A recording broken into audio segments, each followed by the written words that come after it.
while you are sending your paper for consideration for publication by a Web of Science Citation Index expanded journals, you need to consider 3 points and you will have 3 problems. The first problem is typographical, grammatical and syntax error. When you are submitting a manuscript, you should make sure that your manuscript is free from typographical, grammatical and syntax error. Otherwise, your paper will likely be.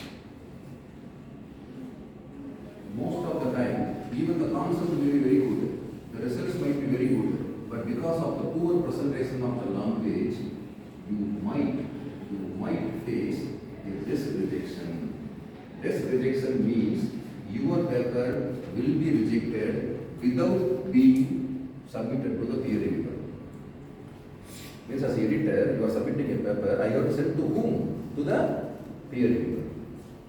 But I myself will reject your paper without having it to be sent to the peer reviewer.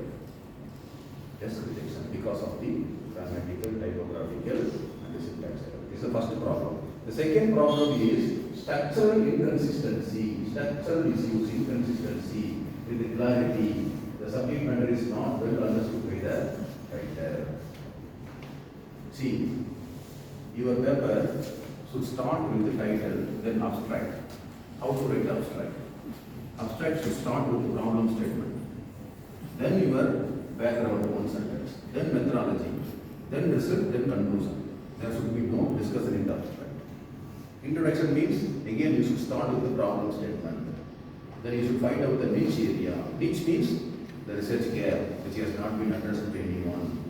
Then hypotheses. Literature, existing literature, you have to mention. That too, the recent references. Then you have to address the research questions. What are the questions are going to be addressed in your research? Then you have to start writing names and objectives. These are the components of introduction. That introduction must be written less than 500 words. You cannot write 5-6 pages lengthy introduction. Editors and reviewers do not have time to have it read. A short introduction will always be good for the editor to read it and approve it. So if you do not follow the structural consistency, and that is structural inconsistency, that also a problem for you to get your paper successfully processed by a journal. The third problem is the scope. Many papers, more than 50-60% of the papers are being rightly rejected because of not being within the scope of the journal. You should make sure that before submitting your paper to any journal, that paper is within the scope of the journal. You should mention. So these are the 3 problems. These are the 3 problems you might face when you are processing your manuscript.